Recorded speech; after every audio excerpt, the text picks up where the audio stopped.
here to be judged. You've just entered the guillotine. Yeah. I'm here to be judged. And I can already tell you I'm guilty as charged. Yeah? Yeah, it's unbelievable. Let's see.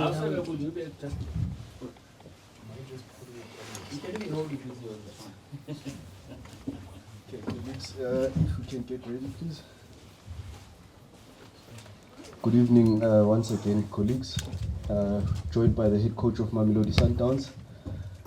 Coach, an unfortunate result for your team.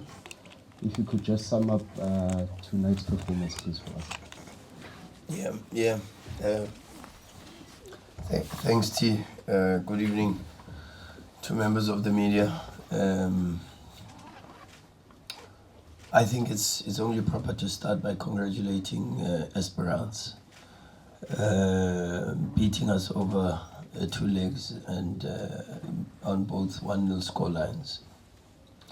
It reflects for me that they deserve to be in the final. So let me take this opportunity to congratulate them for 2 good results that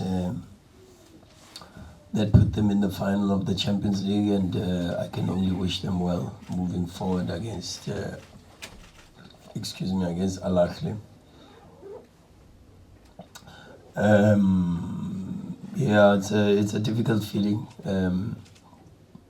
We've been talking about improving our performances to give ourselves a chance to win. And I just looked at even some of the data. Last time you asked me about data, and I looked at it today. I said, but I hope somebody's going to ask me about the data today. Because I mean, it's if I felt that we dominated in Tunisia, I don't know what other narrative to use today. But these type of games are, and I said to the players that these type of games are about margins. And I knew, and we all knew through the analysis and the work that we did, that the goal from either side would either come from a moment of brilliance in and around the opposition box or a mistake. And in both legs we committed 2 very, very big mistakes. In Tunisia it came from a throw-in. We didn't overload, and then they found the circulation and they made the run from deep. After the striker pulled out to the centre back, and it is a movement that we knew. Last night I spent some time, and Mario Masha was reminding me, because I spent some time watching their game against Etoile. And they created 3 or 4 chances similar to the goal that they scored today, actually. And this morning when we were doing the pre-match talk, I showed the clips, but this is football, you know. Then they get a goal kick, and we then go on and consider a very, very soft goal. But we tried our best against a very experienced team in this competition. And now it's just time for me to stick very close to the players, because they are the ones that got us this far, and they are the ones that have helped us to be the team that we are. And I think more than anything, it's time to make them feel how loved they are, and stick as close to them as we possibly can. Thank you, Coach. Colleagues, it's an opportunity to ask questions. Your name and publication, please. There's a hand there.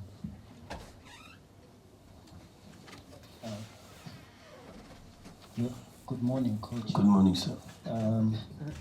Oh, sorry.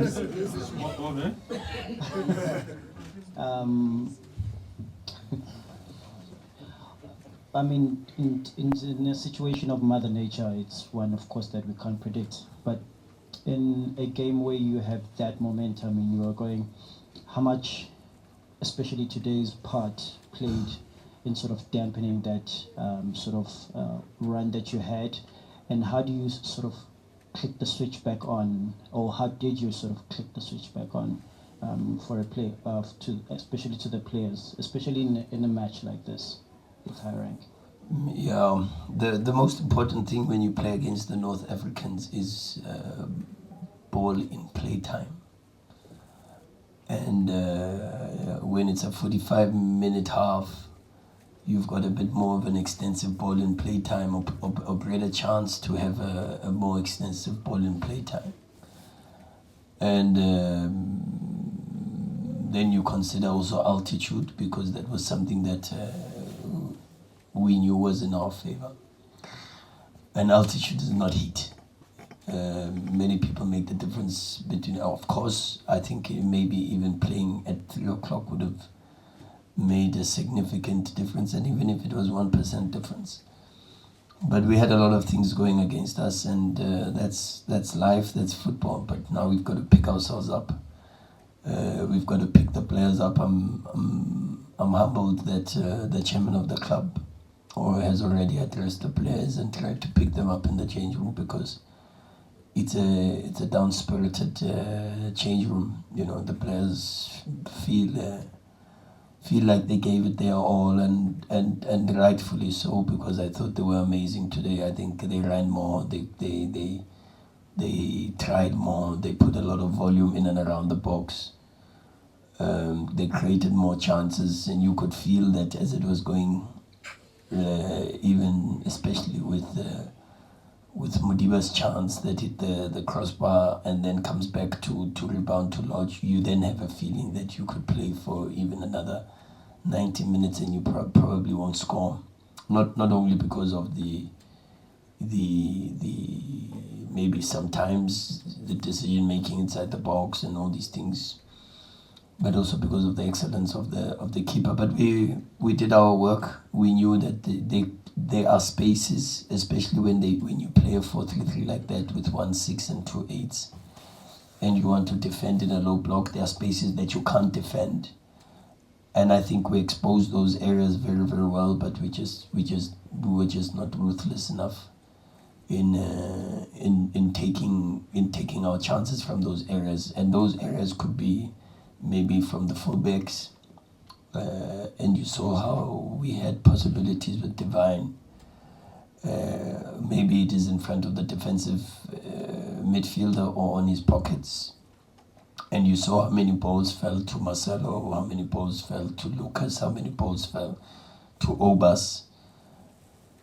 Or maybe it's even spaces behind the defensive line, you know, when the certain situations arise. But and you can't, then they struggle to defend those areas. But we just, it was not our day today. But I'm very proud of the players, and I'm very proud to be their coach. I love them, and I'm very proud of their service, of their efforts, and maybe it's an opportunity also to apologize to the Sundowns supporters for a bad result, and a result I'm sure that I hope they feel that we feel it just as badly as they feel it. Thank you, Coach. Abu.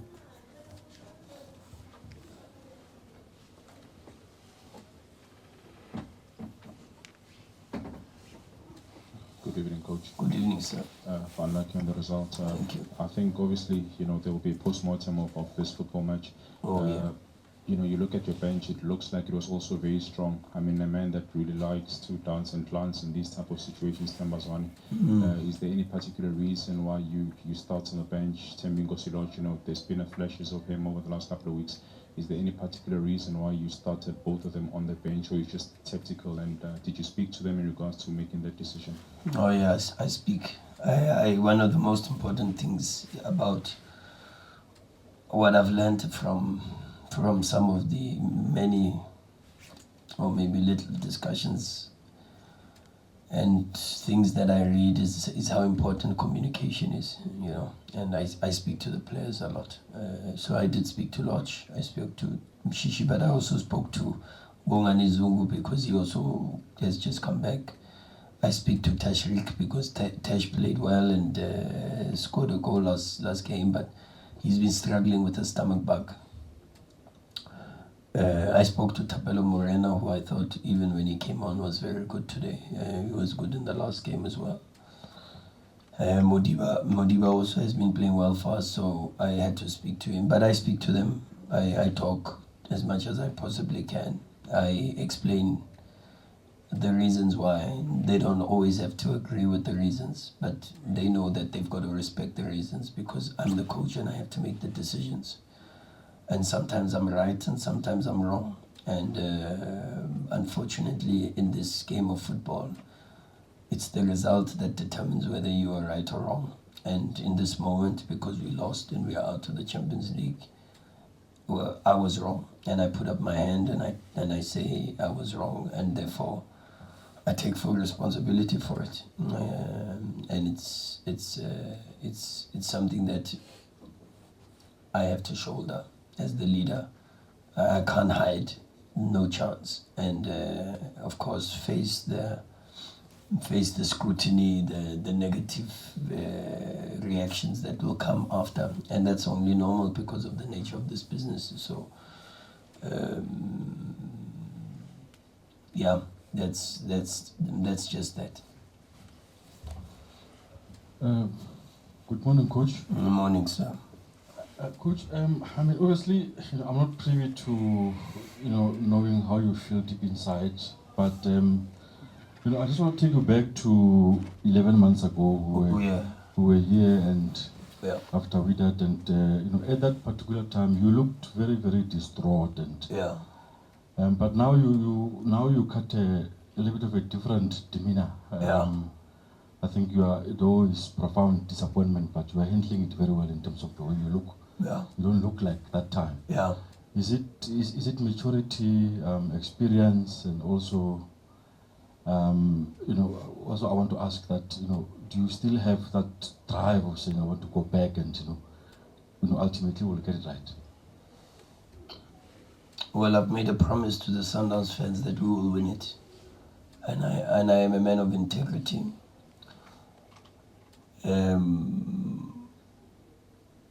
I want to be at this club. That's why I signed a 4-year contract, even though and people may think that, okay, but you see, even though I had bigger clubs in that stature making offers, and I chose that I want to stay at Sundowns. I didn't choose that because I was emotional. I chose that after lots of deliberations with my family, with the club, with the Motsepe family, and also with the players.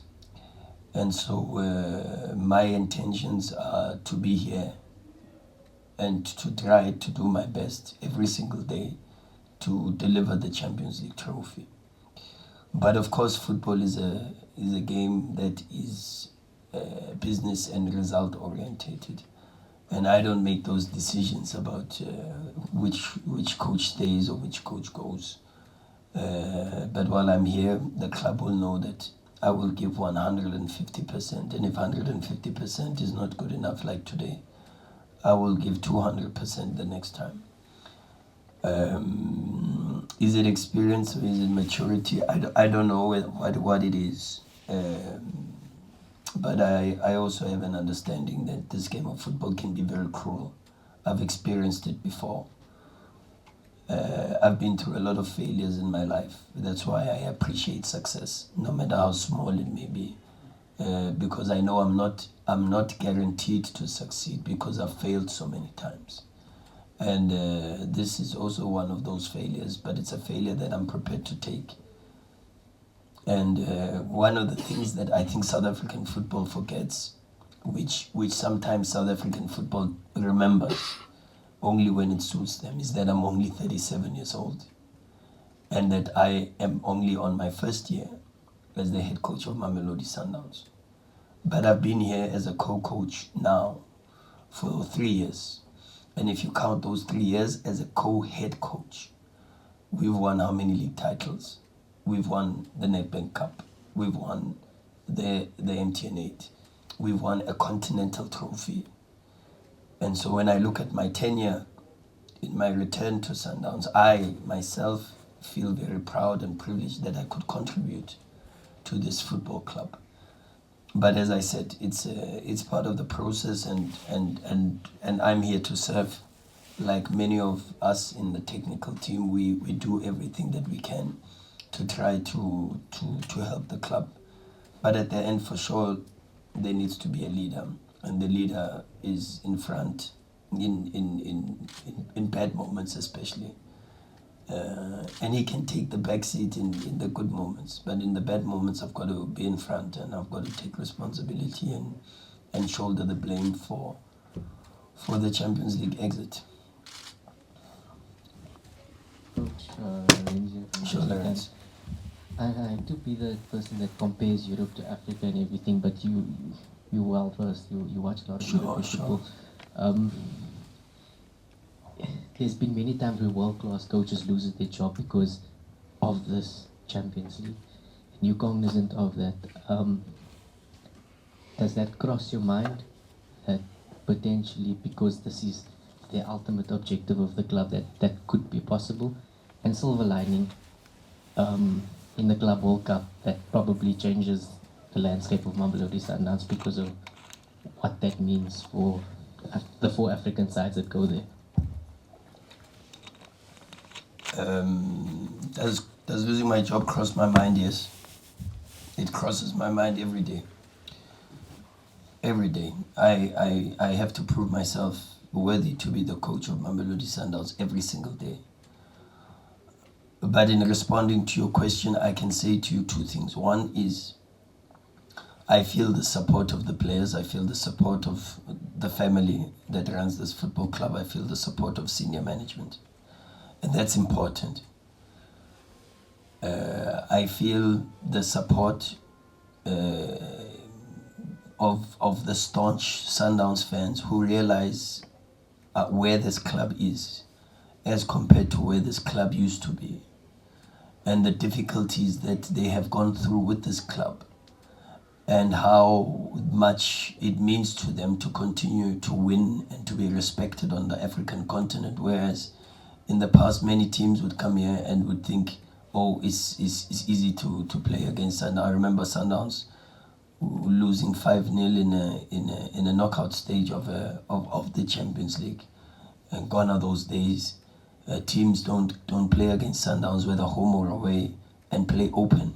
And this is something that shows how much we've grown as a team and how big we've become. And I'm proud that today we could even try different things. We could go to the sides more. We could try the double underlap. We could try to put balls in the box. We could try the diagonal dodge. We could try finding the space in the 10s. So I'm happy we could try a lot of different things, today. And that shows that I'm not so stuck in my ways. I'm prepared to do whatever it takes to try to help this team to win. Whether that's recognized and appreciated is not up to me. What is up to me is to give everything that I can. But I'm also going to take you to a situation that happened in not so long ago, now in European football. A couple of months ago, Nagelsmann was the youngest coach, one of the youngest coaches to ever coach a big club like Bayern Munich. At that time, they were still in the running for 3 competitions. They were in the running for the league. They were in the running for the Champions League, which they still are. And they were only 2 points, if I'm not mistaken, from Dortmund, if I'm not, and the eventual winners, which were crowned, were probably 17th or 18th at that time, but somewhere there when Xabi Alonso was appointed. And all of a sudden, Thomas Tuchel became available. And the name, and not the work, of Nagelsmann interested Bayern Munich. And they went to say, oh, okay, let's change and get Thomas Tuchel in. A few months later, the league title is gone. They are out of the competition, and the league title is very important in Germany for Bayern. They are out of the cup, and now they've got the Champions League, which they beat Arsenal in. And then you find a situation where now they've made a decision to get rid of Thomas Tuchel. and then made an approach to try to get Nagelsmann back. So sometimes what you have, you don't appreciate as much and you look for it somewhere else. And only for you to recognize that what you had was actually the best thing. And this is not me talking about myself and my job at the moment, it's me talking about facts. That the teams that have had sustained success are the teams that have consistency in their leadership and in their coaching. And that's a fact. The most successful teams are the teams that say to them, this is our coach. In good moments, we appreciate, and in bad moments, we stick together. You go into history. The best teams, best Liverpool teams at the moment, Jurgen Klopp. People say, but in my opinion, I think he's overachieved because of the level that Manchester City are at. How many times, I think 2 seasons in a row where they lost the league with a number of points where in any other circumstances they would have won the league. They won the Champions League. Because of how many years has he been there? It's the same if you go to Real Madrid. The most successful time was when they had it at Vincent Del Bosque. Stable every single year and going for it. They then had Zidane, stable every single year and going for it. Is Carlo Ancelotti staying and going for it? You could have gone to Brazil, the rumors were saying, but he was staying and going for it. Manchester City, Pep staying and going for it. You go to Man United, how many coaches in the last few years? Very difficult. You go to PSG with all the resources that they put in, how many coaches? Very difficult. You go to Chelsea with all the resources that they have, how many coaches? Tuchel, Potter. So it's not me. It's about the job that we do, and that's that. But the reality of this job is that the moment you come in is the moment you prepare to go out. And that's the reality of the job of being a football coach. Yes, coach. Yeah. Back to African football. Sure. Hard luck on the result, coach. Yeah. Yes. In the quarterfinals, we saw a split that was unusual from what we've seen. 6-2 sub-Saharan African teams and just 2 North African teams, and we thought something is changing. For the 8th season running, it's an all-African final. In fact, an all-North African final, I think, in 7 of those 8 seasons. And I think they're only in the last 2 teams to reach the final coming from outside. It's also coming from the PSL. What just do you make of these dynamics, and how do you view this? I'm sure even yourself in the quarterfinals you were saying something. How do you look back in this dominance of North Africa? What is behind it? And is the gap becoming too big between North African teams and Sub-Saharan teams? Not talking more about Sundowns and maybe the PSL, because you're always in the mix. But how do you look at this? Yeah, it's a good question, Davi. But it's so complex. It's not one that you just answer with one answer and everything makes sense. You first have to accept the profile of the competition, and the profile of the competition means that you play home and away. And because there is also the law or the rule which the Europeans have taken out now to try to stimulate the level playing grounds from a technical, tactical perspective in terms of approach of the teams, is the away goals rule. And so in the Champions League in Africa, the away goals rule is so important. But then you find how influential the crowd is in relation to creating the conditions to support the home team and influence maybe a level of intimidation on the away team. And that's important, whether people believe it or not, but it is important. It's a psychological benefit. And if it could give 1% benefit, it is there. If you look at us as Sundowns, for an example, I think our supporters are only now learning how to play the Champions League. You can feel in certain moments how they drive the team, how they drive, but they still are a group that suffers with the team. But if you look at the North African sides, the supporters in difficult moments don't suffer with the team. In fact, they're the ones that give energy to the team to push them to suffer more. And they enjoy suffering because in South Africa, we clap for a chance created or for a skill.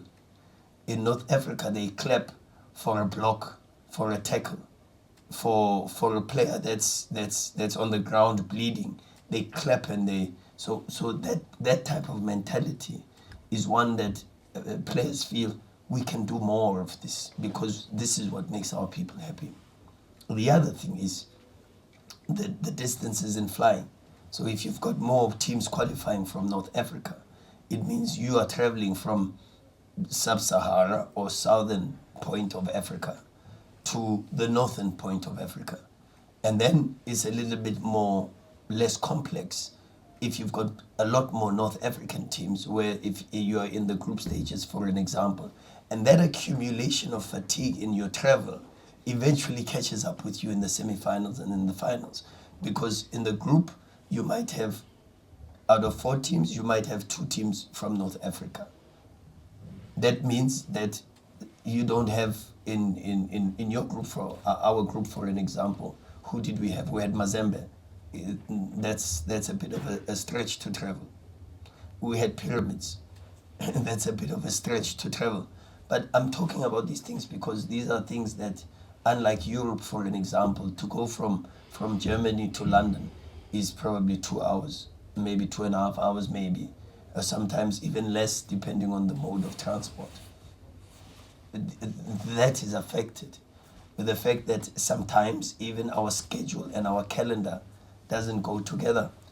It's difficult to try to manage the season where you've got the objective of trying to play a league game, and we were the only side left in the last 4 that had a league game midweek, and no one else had midweek games. Al Ahly, I think, have played only 7 domestic games in their league. Only 7. The rest is postponement, so they have time to prepare for the games in the Champions League.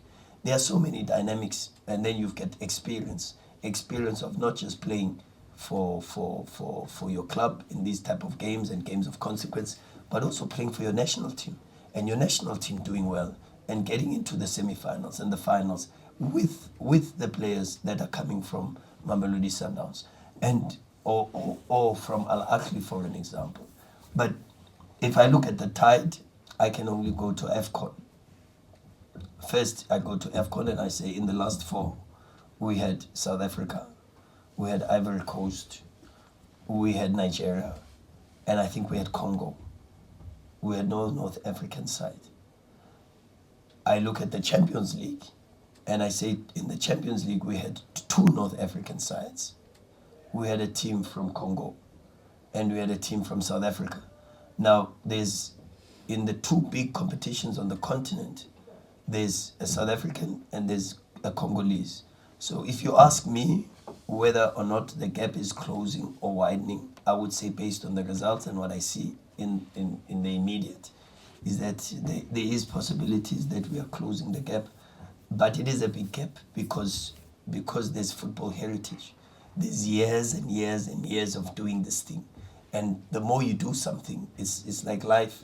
The more you do something, the more skilled you are at doing it. And you know what works and what doesn't work. And at times, this is what we are trying to get through, to say what works in the Champions League, what doesn't work in the Champions League. And that's not only about the tactics, that's about the preparation, that's about the choice of time, what time do you play, the pitch, it's about how do you fly and travel, which hotels do you stay in? And that's why we've got an advanced group that's over the years trying to find solutions to say where we are. So it's a very broad question, which has a lot more to do than the tactics itself.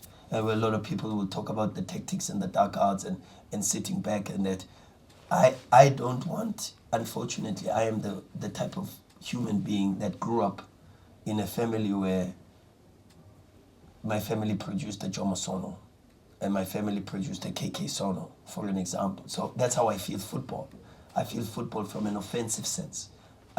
In the township, when we played football, the players that were admired the most were not players like myself who played at centre back and just were defending. The guys that were fought for Maslali challenge 5-a-side were actually the guys that could make the difference offensively, dribble 2 or 3 players and make something happen. And so for me, football is a game that I feel needs to be played in a certain way to evoke certain emotions. And when I watch it, I ask myself, would my late grandfather, Skarasono, watching that game, would he be proud to see a team that I coach play the way it plays? Would I be proud if I was sitting on top to see a team that I support, because I am a Sundowns supporter, play the way it plays? And that's the first thing that I always ask myself. And so maybe that is the question, is that enough to win you the Champions League? And so far, clearly, it's not enough. Take the last question. Thank you for that. Thank you for that. Shame cans. I'd rather. No, go. I think you should go, Titi. You come from far. Coach, commiserations to you and the Sure, team. thank you. Mine is simple. Where do we keep missing it? I'm saying we because we've had a Kaiser Chiefs going to the final and losing it. We've had Pirates as well going through that. Ever since Southern Africa has only 2 stars.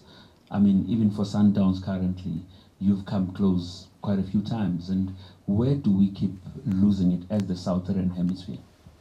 I don't know. I wish I knew. If I knew, Titi, we would be in the final. I really don't know. And it's okay not to have all the answers. I spent together, in fact, I must say, we spent a lot of time, Coach Michael and I, talking to analysts of Tottenham, talking to analysts of Liverpool and asking, how do you break down a reinforced block? And fortunately, they gave us so much information, clips, ideas, notes, presentations that they have made to their teams when they play Crystal Palace and they play against West Brom, and some of the tactical concepts they try to develop. And that's what I can tell you, is that when I don't know anything, I invest time to try to find. I surround myself with people who are even smarter than myself, who can give me ideas and solutions. And I can't talk about Chiefs, I can't talk about Pirates, and I can't really talk about Sundowns over the last few years. I can talk about where we are. And I can say I'm very proud of this group to do what they've done, to be so close all the time. But it's football, you know. Good sometimes is not good enough. And people expect you to have all the answers. But it's okay to sit and say, I actually don't know. When I read the books of people like Warren Buffett, Steve Jobs, they've gone into meetings and they've been asked, how do we improve the product? And they've said, I don't know. And these are the most successful business people in the world. So I don't know where we miss it. It could be luck. I think today we were very unlucky. But sometimes even when you're unlucky, you also have bad luck, because we also concede such a soft goal. And as I said to you, you need luck in this competition. You really need luck in this competition, because before they went to go score, we had 2 very good chances to score, and then from absolutely nothing, a goal, a kick from the keeper into our half, goes into the back of the net. But that's football, isn't it? Thank you, Coach. We'll squeeze in the last one there. Kent. Thanks, T. Coach, Sure, Kent. it's obviously not easy to. You're still in a whirlwind of Emotions. yeah, and disappointment. Yeah. But as soon as you get out of this whirlwind, how are you gonna look at the class? Because I mean, it's half empty because it's back-to-back losses in a semi-final, but it's half full because you have to be in the semi-final to lose it, and being there is also important. What are you zooming in first, on the glass being half full or the empty part of it? I think I've got to fetch the glass first. And I don't see a glass in front of me. That's the problem. Is at this moment in time I'm gutted. I'm probably less gutted than the players I see the change room now. They are very low, and rightfully so. They should feel the sadness. It's that we've let not only ourselves down, but we've let the club down. We've also let the supporters down. So it's difficult to say because football is about that. I look at how we play the game. I look at how and holistically. I look at my team holistically. A continental final, a semi-final of three of the 4 competitions we have to play, and that's big. When last we achieved that as Sundowns? The Club World Cup qualification. Well, a Club World Cup qualification, but you know how it is now, it's bittersweet. I say it's bittersweet because you need to have won the games in the group stages to give yourself a chance to be there. But yeah, as I say to you, I'm not sure how, and I think maybe that responsibility falls on the club because the club needs to look at it and say, is it half full? And if it's half full, there's a positive feeling about the work that the coach is doing with his technical team. And if the club looks at it and says the glass is half empty, there's of course a sense of disappointment and unhappiness with the work that the coach and the technical team is doing. And that's football. You know, we have to take these things. But one thing I can tell you is I am proud of this group. I'm proud of my technical team, and I am proud of myself for the amount of work that we put in and we try to do for this club and serve this club. It's not easy, but we try to do it as best as we possibly can. Thank you, Coach. Tough luck once again. Thank you, guys. Good morning, guys, and travel safe. No, everybody.